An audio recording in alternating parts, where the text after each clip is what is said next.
度移民海外是现代文明最高级的吃绝户。古时候的吃绝户是家族无人传承，旁人瓜分家产，抢占田地。而现在加拿大遭遇的是国家级吃绝户，白人年轻人不愿生孩子，本土人口逐年凋零，等于这个国家的嫡系后人彻底断代。国家土地还在，资源还在，福利还在，制度还在，唯独守土的人没了。更讽刺的是，明明是印度人反向殖民重塑加拿大，最后被诟病、被谩骂、被撕裂的却是本土守旧的白人。这就是无底线包容的终极反噬。之前咱们聊新加坡变成印加坡只是开胃小菜，真正的王炸大戏正在北美大陆疯狂上演。本期视频带大家去认识全新上线的魔幻国度印拿大。历史往往喜欢开这种极其荒诞却又严丝合缝的玩笑。1492年，哥伦布经历9死1生，横渡大西洋。他以为他找到是满地黄金的印度，结果呢却误打误撞开启了西方殖民的全球序幕。500年后的今天，同样是在这片美洲大陆上，我们目睹了这一幕史诗级的轮回。哥伦布若泉下有知，一定会惊呼：老子当年根本没走错，我只是预知到了500年后一场真正的反向殖民。这里没有枫叶飘零的静谧浪漫，只有咖喱飘香的人间烟火。这里没有西方文明的秩序高台，只有被彻底重塑的全新生态。一年250万印度人空投加拿大，街头、社区、职场、政坛全面换血。多伦多不再是加拿大的多伦多，它正在彻底变成海外最大印度城邦。没错，曾经日不落帝国靠枪炮征服世界，如今一股来自恒河岸边的文明力量，正在用最温柔、最无解，甚至连白人自己都在默许的方式，上演着一场鸠占鹊巢的终极进化。今天咱们抛开全网浅层吃瓜，用普通人看不到的视角拆解这场颠覆时代的文明反向迁徙。为什么一向高傲的白人会被印度三哥轻松降维打击？为什么加拿大敞开国门，最后活活把自己玩成了印拿大？这场无声殖民的背后藏着怎样的王国级死局？我们又能从中读懂怎样的大国生存智慧？全程炸裂，层层反转，看完刷新你对移民、文明、国运的所有认知。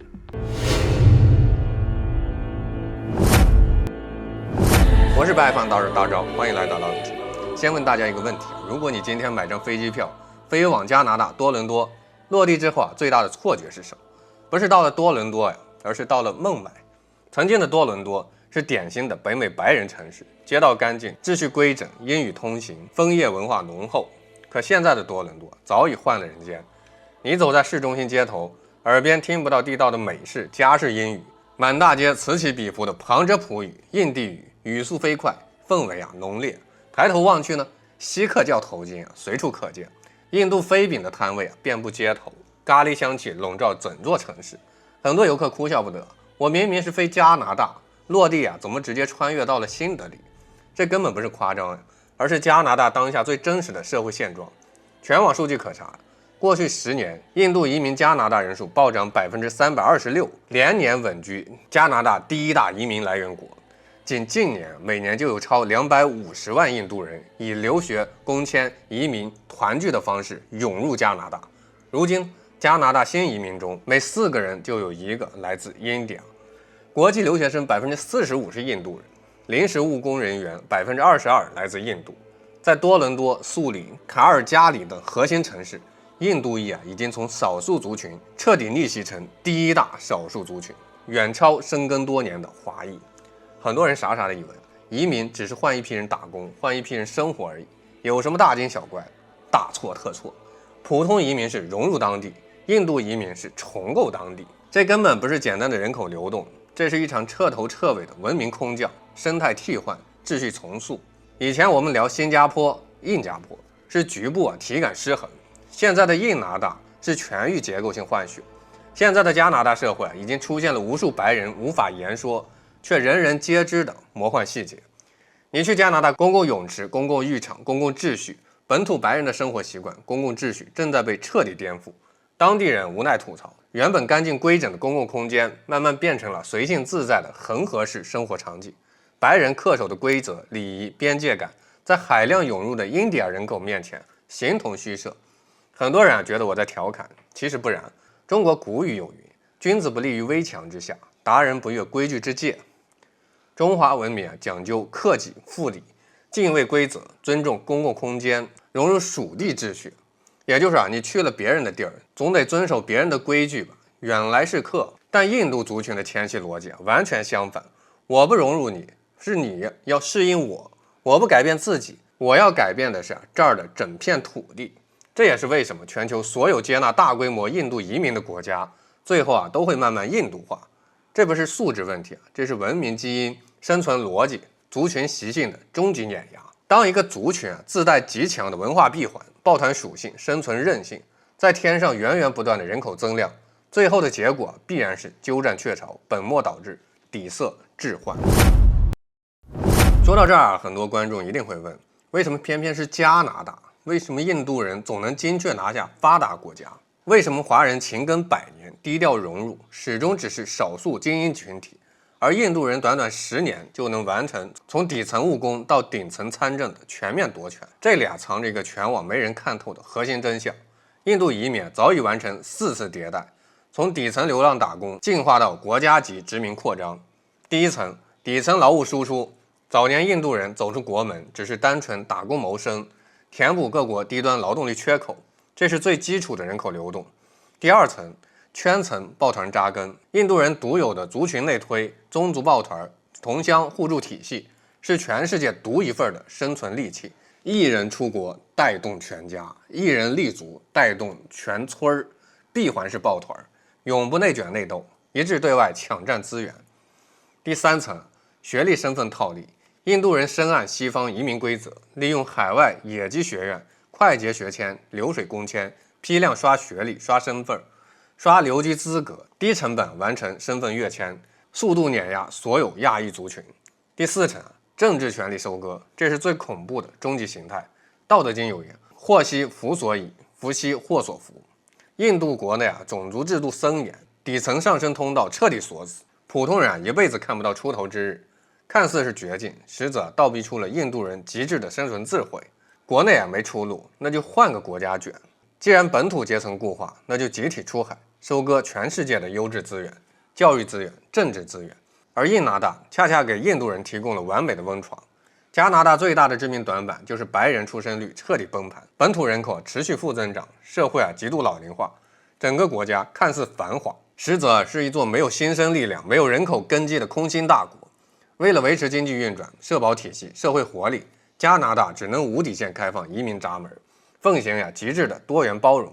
古人讲，国无本不立，人无根不生。一个国家没有本土人口增量，就等于自断根基。你敞开国门接纳外来人口，短期是填补劳动力，稳住经济；长期呢，就是出让生存的空间，出让文化主权，出让政治话语权。现在的加拿大已经上演了最真实的权力更迭。早年间，加拿大国会印度议员寥寥无几，如今呢，国会固定席位中22名印度议员常驻，占住少数族裔议员半壁江山。特鲁多内阁常年保留3至4名印裔高官，国防、基建等核心部门均由印裔掌权。加拿大第3大党直接由印裔政客全权掌控。在多伦多、素里等核心地区，印度裔社区覆盖率高达70%以上，形成完全独立的生活闭环、商业闭环、舆论闭环、人脉闭环。什么叫降维打击？华人移民是努力融入西方，迁就当地规则，低调做事儿，深耕实业的；印度移民是批量空降，抱团垄断，改写规则，掌控权力。别人移民是打工谋生的，印度移民是抄底国运。接下来再讲一个最扎心、最颠覆认知的真相：印度移民海外是现代文明最高级的吃绝户。古时候的吃绝户是家族无人传承，旁人瓜分家产，抢占田地。而现在加拿大遭遇的是国家级吃绝户，白人年轻人不愿生孩子，本土人口逐年凋零，等于这个国家的嫡系后人彻底断代。国家土地还在，资源还在，福利还在，制度还在，唯独守土的人没了。荀子讲，得其人则存，失其人则亡。土地从来不是一个国家的根基，生活在土地上的人，传承千年的文化，延续不断的族群，才是一个国家的根本。加拿大本土族群断代，国门大开，无底线包容，相当于亲手递给印度人一把瓜分国运的勺子。本土白人逐年减少，印度裔人口逐年暴涨，此消彼长之间，族群比例彻底逆转。再过20年，多伦多、温哥华等核心城市，白人将彻底沦为少数族群。到那个时候加拿大的法律、舆论、教育、文化、节日、公共规则全部会向主流族群倾斜。所谓的枫叶之国、白人文明、北美秩序，终将变成一座仅供参观的历史博物馆。很多人觉得我在危言耸听，回看新加坡的印加坡演变就懂了。当初新加坡也是以为引进外来人口只是补劳动力缺口，可控可调节，结果呢，量变引发质变，人口结构、城市气质、文化氛围、民众体感全部彻底改写。而加拿大的体量、移民门槛、包容尺度比新加坡更夸张，最后的结局只会更彻底、更无解。更讽刺的是明明是印度人反向殖民重塑加拿大，最后被诟病、被谩骂、被撕裂的却是本土守旧的白人。这就是无底线包容的终极反噬。看到这儿，很多家人会问，既然印拿大已成大事，这种文明置换、人口殖民是不是无解？未来全世界发达国家都会被反向殖民吗？其实中国古人早就已经给出了标准答案。中庸有言，直两用中，过犹不及。真正的文明包容是开放有度，包容有界，融合有根儿。开放不是无底线敞开，包容不是无原则退让，多元不是放弃自我。本末倒置。加拿大的悲剧是完美验证了这句话：丢掉边界的包容就是自取灭亡，失去主体性的开放就是拱手河山。历史总是一种极其荒诞却又严丝合缝的方式进行着轮回。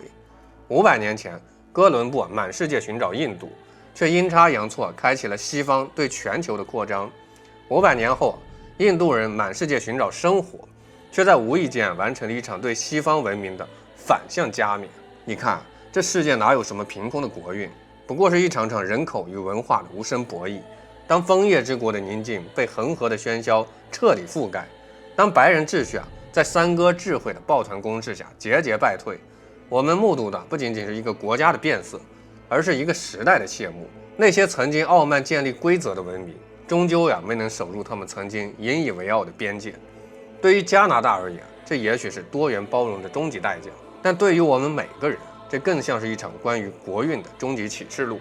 在这个人口流动如潮汐般汹涌的时代，一个文明若想长久，靠的绝不是无底线的敞开怀抱，而是那份守住根脉、划定边界、不被降维的冷峻底气。如果有一天你漫步在多伦多，看着满街的神像与恒河气息，听着旁遮普语的喧嚣，在那一刻请不要惊讶，因为这不仅仅是地名的更改，而是文明史书上那行名为反向殖民的注脚终于落成。我是不爱放大招，点赞关注，下期再见。